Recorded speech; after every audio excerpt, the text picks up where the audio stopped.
2021-এ দেখেছিলাম high voltage Nandigram. সেখানে ঠিক কি হয়েছিল তা সকলেই আমরা জানি।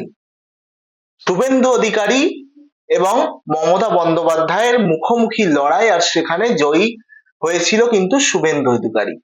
যদিও সেই জয় নিয়ে একাধিক প্রশ্ন উঠেছে রাজনৈতিক মহলে।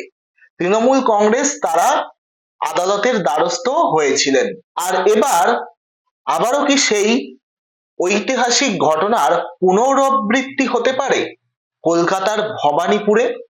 যে ভবানীপুরের ভোটার স্বয়ং মুখ্যমন্ত্রী, যে ভবানীপুরের ভোটার স্বয়ং অভিষেক বন্দ্যোপাধ্যায়, সেই ভবানীপুরেও কি সেই নন্দীগ্রামের ঘটনার পুনরাবৃত্তি ঘটতে পারে?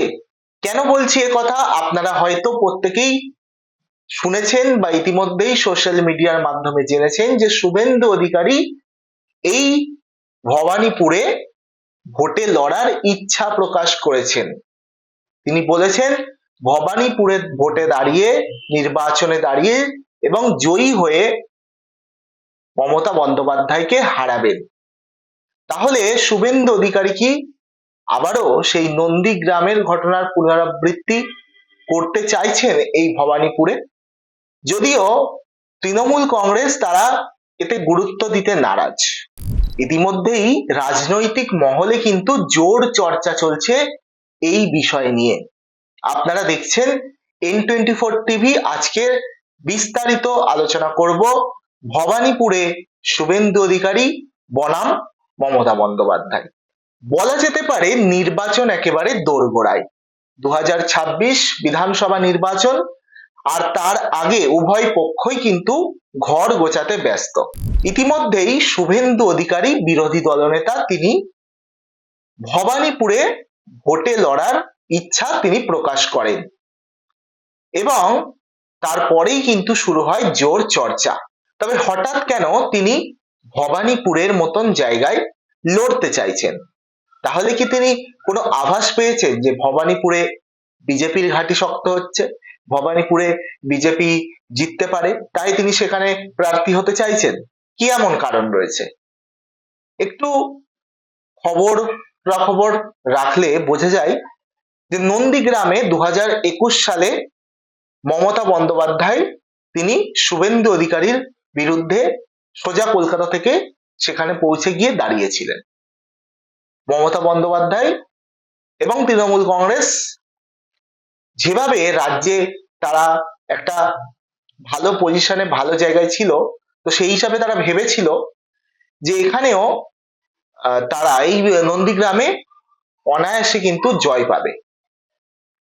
তেমনি হয়নি, যদিও সারা বাংলা জুড়ে 2021-এ ভালো ফলাফল তৃণমূল কংগ্রেস করেছিল, সবুজ ঝড় উড়েছিল, সবুজ আবির খেলা হয়েছিল, কিন্তু নন্দীগ্রামে কিন্তু একেবারে উল্টো পথে হেঁটেছিল।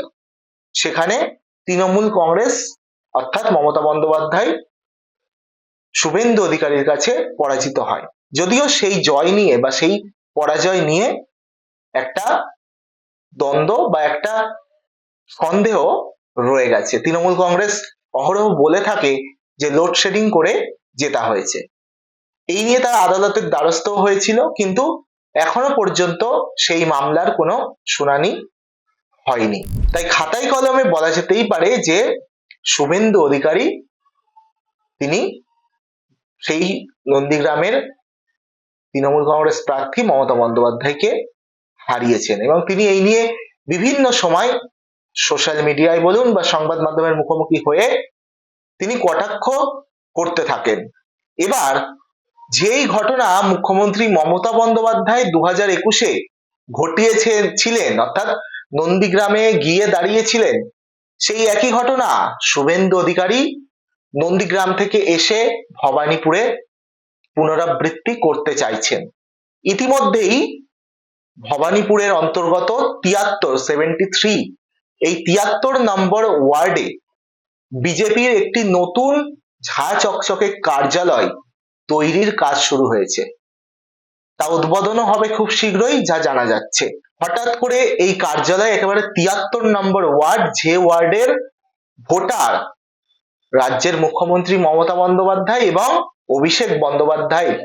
রাজনৈতিক মহল মনে করছে এই যে একেবারে ভবানীপুর তো দূরের কথা, ভবানীপুরের মধ্যে একেবারে মমতা বন্দ্যোপাধ্যায়ের ওয়ার্ডে গিয়ে কার্যালয় খোলা, সেই কার্যালয় খোলার পিছনে ইন্ধন রয়েছে বা এর পিছনে মূলে রয়েছে বিরোধী দলনেতা শুভেন্দু অধিকারী।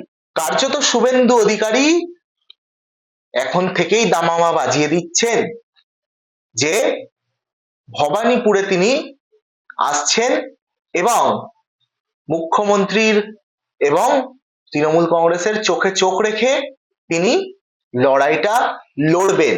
যেভাবে নন্দীগ্রামে তিনি লড়াই দিয়েছেন সেই ঠিক একইভাবে ভবানীপুরেও তিনি লড়াই করবেন এবং ভবানীপুরেও সাফল্য অর্জন করবেন, তিনি হয়তো এমনটা ভাবছেন।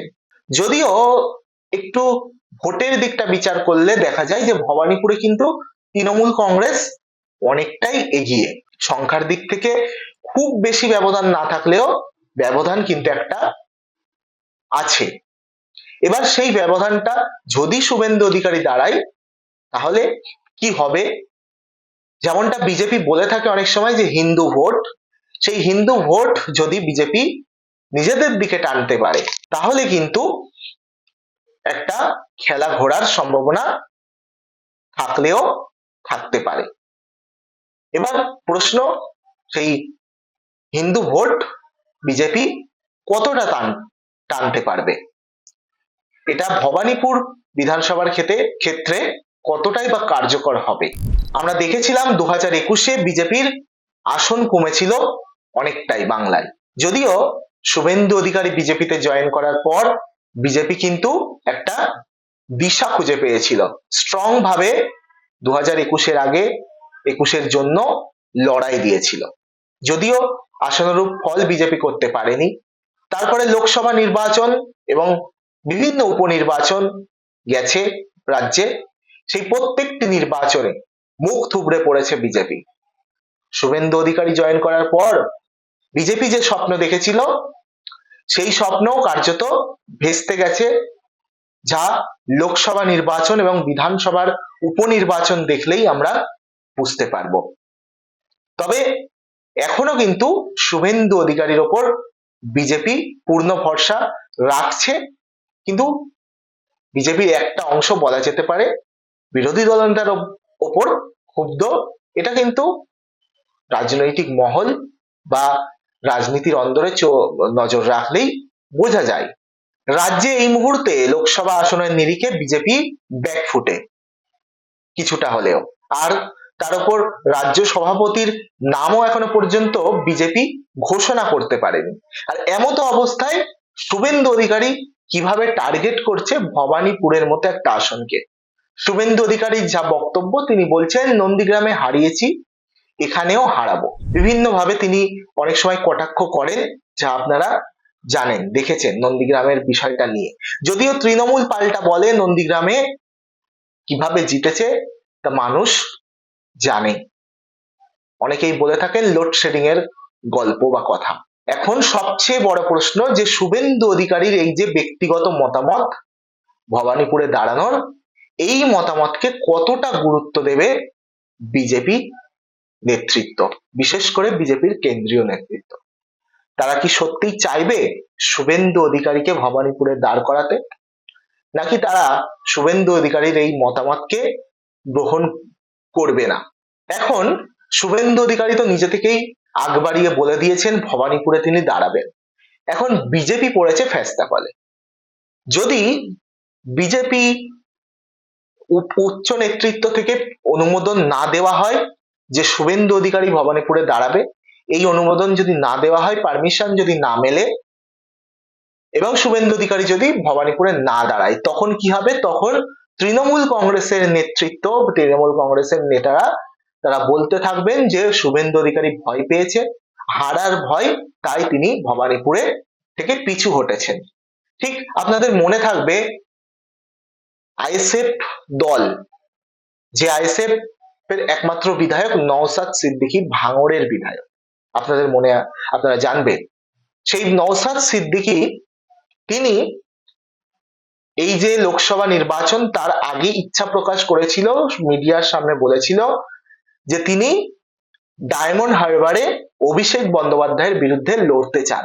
তিনি ব্যক্তিগতভাবে বলেছিলেন, পরবর্তীতে তিনি সেখান থেকে পিছু হটেন এবং বলেন যে পার্টির অনুমোদন না পাওয়ায় তিনি লড়েননি, এবং তারপরে বিভিন্নভাবে তৃণমূল কংগ্রেসের কাছ থেকে কটাক্ষ শোনা গেছিল। তিনি ভয় পেয়ে দাঁড়াননি, হারার ভয়তে দাঁড়াননি। ঠিক একই রকম যদি শুভেন্দু অধিকারীও এই ভবানীপুর থেকে পিছু হটে, তাহলে কিন্তু এমন একটা কটাক্ষ, পাল্টা কটাক্ষ আসবে তৃণমূল কংগ্রেসের পক্ষ থেকে, তা কিন্তু কার্যত বলার অপেক্ষা রাখে না। তাই বিজেপিও এই পাল্টা কটাক্ষ হয়তো শুনবে না, শুনতে চাইবে না। তো তারাও চাইবে, বিশেষ করে বঙ্গ বিজেপি, পুরো অংশ না চাক একটা অংশ, তারা চাইবে যে শুভেন্দু অধিকারীকে ভবানীপুরে প্রার্থী করা হোক। কিন্তু শেষ মুহূর্তে সবটাই কেন্দ্রীয় বিজেপি নেতৃত্বের হাতে। তারা যে সিদ্ধান্ত নেবে সেই সিদ্ধান্তের উপরই অনড় থাকতে হবে শুভেন্দু অধিকারীকে। তিনি চাইলেই নিজে ঘোষণা করে দিলেন এবং নিজে গিয়ে ভোটে দাঁড়াতে পারবেন না। যদি নেতৃত্ব মনে করে তাকে দিয়ে ভবানীপুর জেতা সম্ভব, ভবানীপুরে ভালো ফলাফল করা সম্ভব, বিজেপির মুখ রক্ষা হবে, তখনই ভবানীপুরে তৃণমূল কংগ্রেসের বিরুদ্ধে অর্থাৎ মমতা বন্দ্যোপাধ্যায়ের বিরুদ্ধে শুভেন্দু অধিকারীকে প্রার্থী করবে বিজেপি।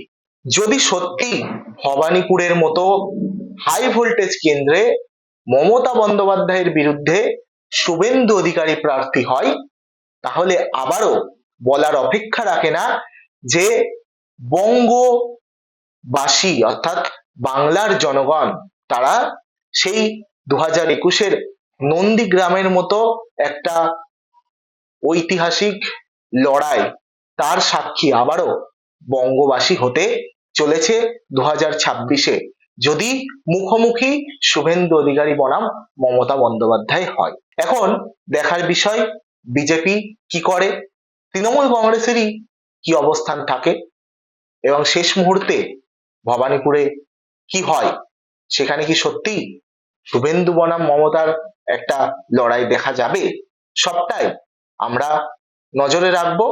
এবং এই ঘটনা বা এই বিষয়টি নিয়ে আপনাদের যদি কোনো মতামত থাকে, আপনাদের গুরুত্বপূর্ণ মতামতগুলি অবশ্যই আমাদের জানাতে পারেন। এবং আপনারা কি চান, বাংলার মানুষ হিসাবে আপনারা কি চান, ভবানীপুরের শুভেন্দু অধিকারী কি দাঁড়াক, লড়াইটা কি হোক, নাকি শুভেন্দু অধিকারী যেটা বলছেন বিজেপি তা গ্রহণ করবে না? অবশ্যই আপনাদের মতামতগুলো জানাতে পারেন এবং নজর রাখুন N24 টিভিতে।